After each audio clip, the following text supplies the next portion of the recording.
Few figures in modern intellectual life have sparked as much admiration, controversy, and conversation as Jordan B. Peterson.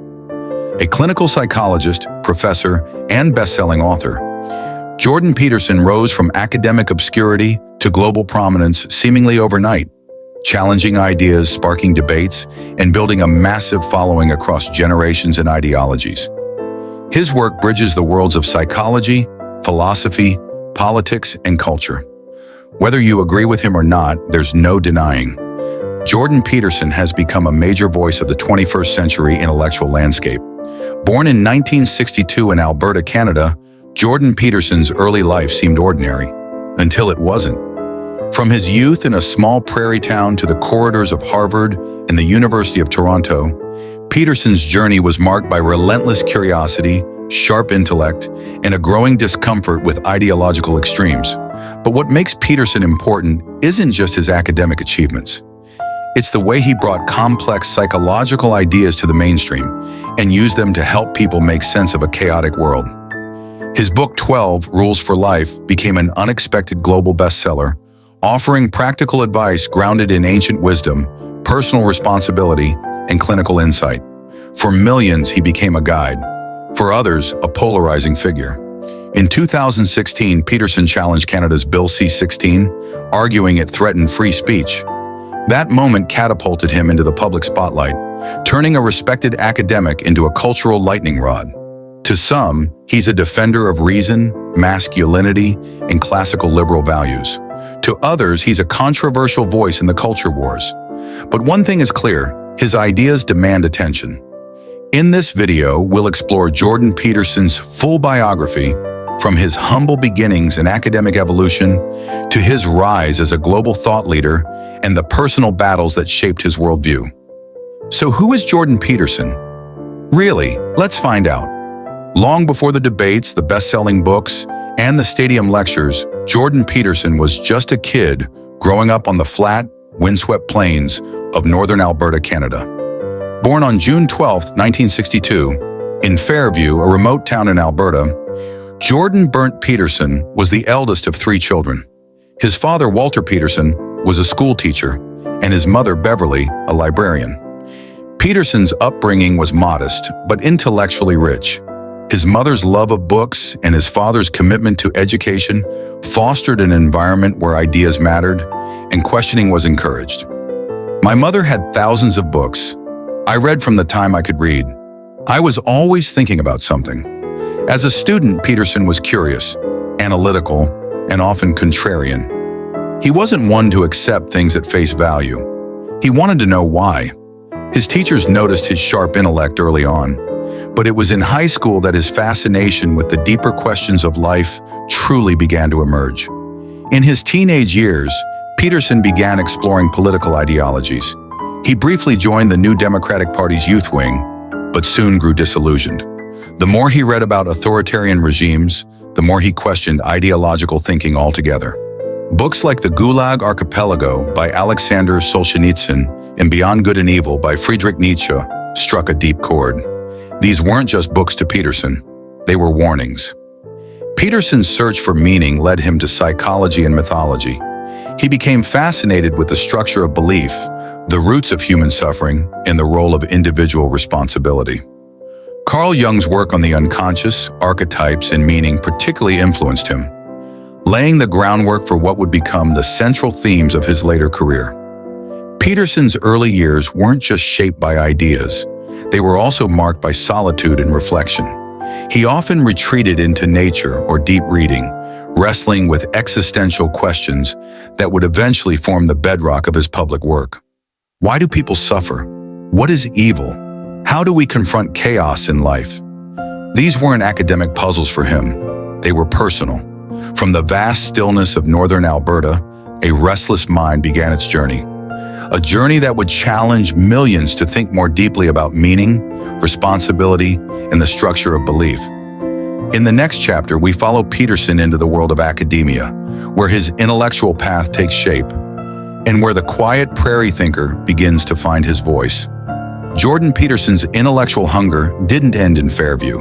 It propelled him into the heart of Canada's academic institutions, and eventually into some of the most prestigious halls of learning in the world. In the early 1980s, Peterson enrolled at the University of Alberta. Initially majoring in political science, he dove into studies of ideology, power, and social structures. But something was missing.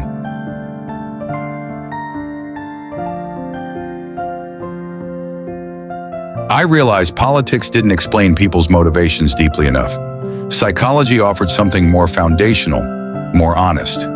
He returned to the University of Alberta after a brief break to complete a second undergraduate degree in psychology.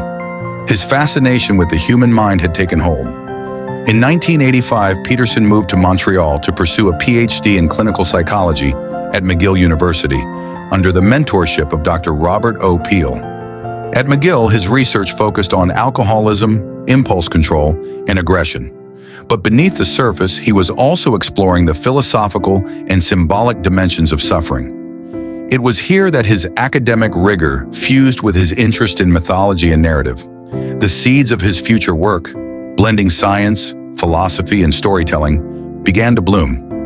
In 1993, armed with a PhD and a deepening worldview, Peterson joined Harvard University as an assistant professor of psychology. At Harvard, he became known for his dynamic lectures and groundbreaking research into personality and psychopathy. He was deeply respected by students and colleagues alike. But after several years, he made a surprising choice. He returned to Canada. In 1998, Peterson accepted a position at the University of Toronto.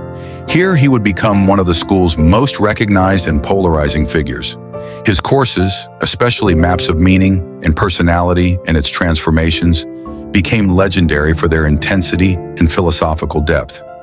Taking Dr. Peterson's class was like being handed a flashlight in the dark. You didn't just learn psychology, you learned how to think. Peterson didn't just teach facts, he taught frameworks.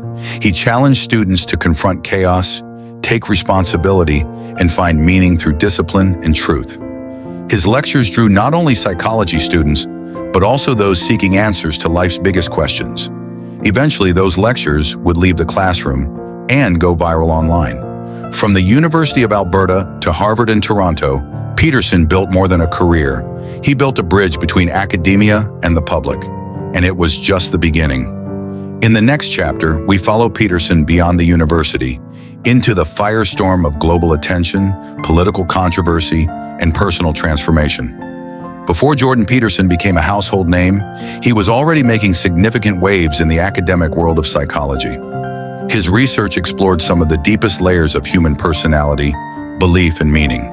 Peterson's psychological work spans several major areas, but two stand out: personality psychology and the psychology of belief systems, particularly how we make sense of suffering, order, and chaos. People don't suffer because life is meaningless. They suffer more when it is. Meaning isn't optional. It's psychological necessity. Peterson's most notable contributions in empirical research come from his work on the Big Five personality traits: openness, conscientiousness, extroversion, agreeableness, and neuroticism. He conducted numerous studies on how personality traits relate to creativity, political attitudes, and behavioral patterns.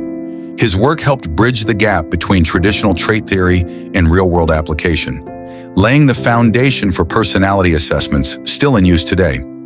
While much of his clinical work was grounded in data, Peterson's theoretical contributions dug deeper into mythology, archetypes, and the narrative structures that shape human belief. He drew heavily on the works of Carl Jung, Nietzsche, Dostoevsky, and Solzhenitsyn, blending narrative, religion, and psychology into a single framework aimed at understanding how people derive meaning in life. His magnum opus, Maps of Meaning, The Architecture of Belief, published in 1999, offered a groundbreaking theory of how humans interpret reality through a lens of myth and symbolism. At its core, Maps of Meaning explores the battle between order and chaos, good and evil, and how individuals navigate these forces through belief systems.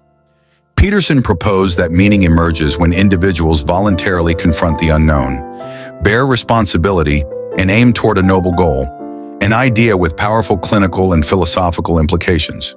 Though controversial in the public eye, within psychology, Peterson is respected for his rigorous analysis of personality and his cross-disciplinary insights.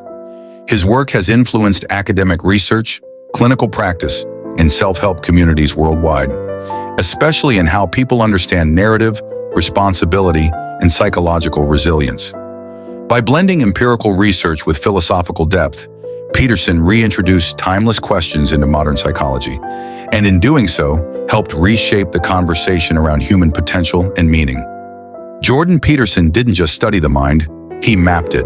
And for millions searching for meaning, that map has become a compass. In the next chapter, we follow Peterson out of the classroom and into the public spotlight as his ideas collide with a world in crisis. In 2018, Jordan Peterson released a book that would catapult him from academic psychologist to global cultural icon. That book was 12 Rules for Life, an antidote to chaos. At its core, 12 Rules for Life is a self-help book, but it's unlike any other.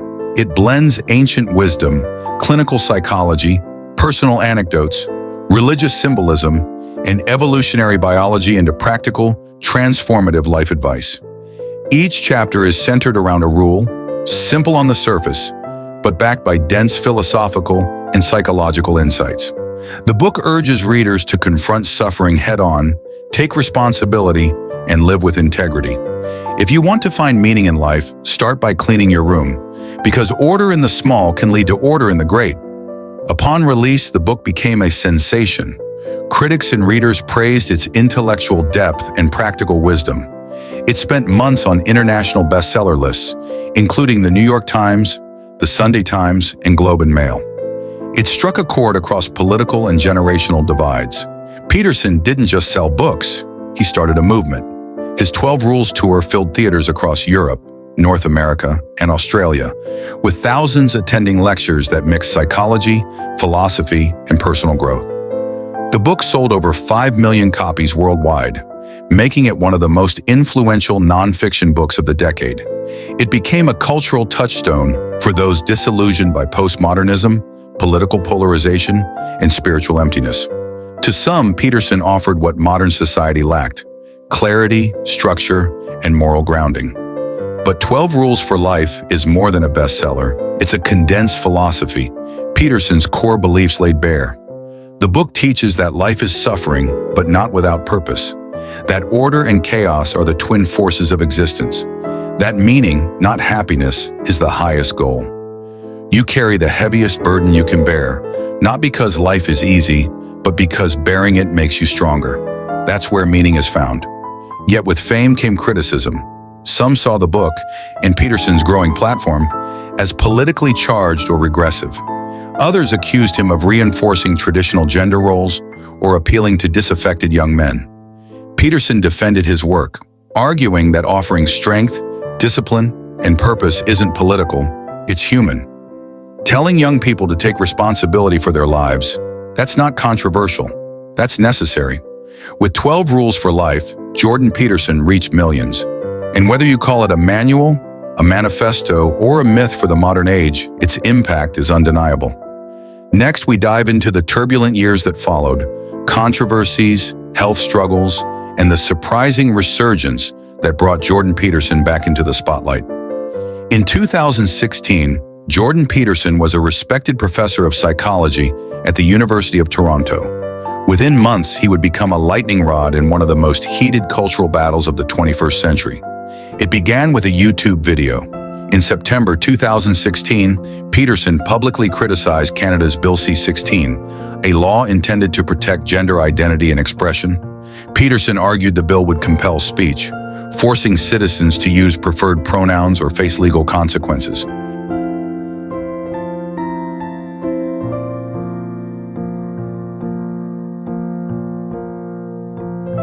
The video went viral overnight.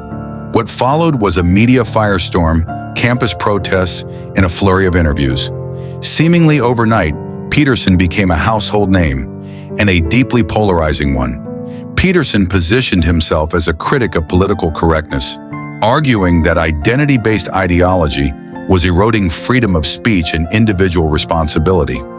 He warned that enforced language and ideological conformity echoed authoritarian regimes of the past. Peterson's media appearances became cultural flashpoints, most notably his interview with Kathy Newman on Channel 4, which drew tens of millions of views. He emphasized the importance of truth-telling, individualism, and psychological resilience in the face of life's inherent suffering. In a world increasingly divided along identity lines, Peterson championed the individual above the collective. He critiqued radical feminism, postmodernist academia, and what he saw as a creeping ideological intolerance taking root in universities and media. The reaction was swift and split. Critics accused Peterson of enabling far-right rhetoric, misrepresenting trans issues, and promoting outdated gender norms. Supporters, including centrists, conservatives, and disaffected liberals, praised him for defending open dialogue and offering clarity in a confusing moral landscape. At times, Peterson became a symbol of rebellion, of reason, or of regression, depending on who you asked. Despite, or because of, the controversy, Peterson's influence grew. His lectures reached millions, his books sold in dozens of languages, and his debates reshaped online intellectual discourse. Love him or loathe him, Peterson became more than a psychologist. He became a central figure in a global conversation about truth, freedom, and the future of Western culture. In an era marked by tribalism and digital outrage, Jordan Peterson walked into the storm, armed with words, controversy, and conviction, and the world took notice. In the next chapter, we explore the personal cost of the spotlight, from health crises and addiction to a long road of recovery and reflection. After years of touring, teaching, and public debate, Jordan Peterson reached what many would call the pinnacle of global influence. But beneath the surface, a storm was quietly building, one that would nearly end his life. By 2019, the demands of international fame had taken their toll. Peterson developed a physical dependency on a benzodiazepine medication prescribed for anxiety. What followed was a severe paradoxical reaction: insomnia, akathisia, and extreme neurological distress that baffled many doctors. Peterson's condition forced him into a desperate medical journey. He sought treatment in Canada, the US, and eventually Russia, where he underwent an experimental detox procedure. The recovery process took over a year. During this time, Peterson was largely absent from the public eye, and his future as a speaker and thinker remained uncertain. While Peterson battled physical collapse, the cultural backlash intensified. Critics questioned his views on gender, politics, and religion, accusing him of being a gateway to right-wing extremism or of reinforcing patriarchal norms. Publications labeled him everything from a free speech hero to a dangerous ideologue. The polarized discourse only grew louder in his absence. For some, he had crossed the line into dogma. For others, the attacks proved their point, that modern discourse silences dissent and moral clarity. In 2021, Peterson began his return, pale, fragile, and reflective. His voice, once booming and defiant, was now softer, more deliberate. I didn't expect to come back, but if there's something worth saying, especially when it's hard to say, maybe that's when it matters most. His experience with suffering deepened the very themes he'd long explored: vulnerability, courage, and the brutal necessity of responsibility. In his follow-up book, Beyond Order, 12 More Rules for Life, Peterson confronted chaos more intimately than ever before, offering insights shaped not only by intellect, but by survival. Jordan Peterson's story is not just one of triumph and controversy, it's also one of collapse and resilience. He didn't just speak about meaning in the face of suffering, he lived it. In our final chapter, we reflect on Jordan Peterson's enduring legacy, his impact on psychology, culture, and a generation searching for truth. So let's take a moment to wrap up everything we've explored about Jordan Peterson, a figure who has sparked both admiration and controversy across academic, cultural, and political landscapes. Throughout this video, we examine Peterson's core ideas, from his psychological insights rooted in Jungian theory, to his insistence on personal responsibility, his critiques of postmodernism, and his defense of traditional values. We've seen how his book, 12 Rules for Life became a cultural phenomenon, encouraging millions to clean their room, stand up straight, and pursue meaning over expedience. We also dove into the backlash. His stances on gender identity laws, political correctness, and academic freedom positioned him as a lightning rod, a hero to some and a villain to others. Regardless of where you stand, one thing is clear. Jordan Peterson has left a mark. He's not just a professor of psychology, he's a public intellectual who's managed to ignite some of the most important conversations of our time. His legacy lies in that willingness to push boundaries, to ask uncomfortable questions, and to challenge dominant narratives. That takes courage, and whether you agree with him or not, it's a conversation our society needs. Today, his ideas remain deeply relevant, as debates about identity, free speech, mental health, and meaning continue to shape our world. Peterson's work provides both a roadmap and a provocation. So maybe the real question isn't whether you agree with Jordan Peterson, but whether you're willing to engage, to think critically, to reflect deeply, because in a time of division and distraction, that might be the most important rule of all. Thanks for watching. If this video gave you something to think about, leave a comment, like, and subscribe for more deep dives into the thinkers shaping our world.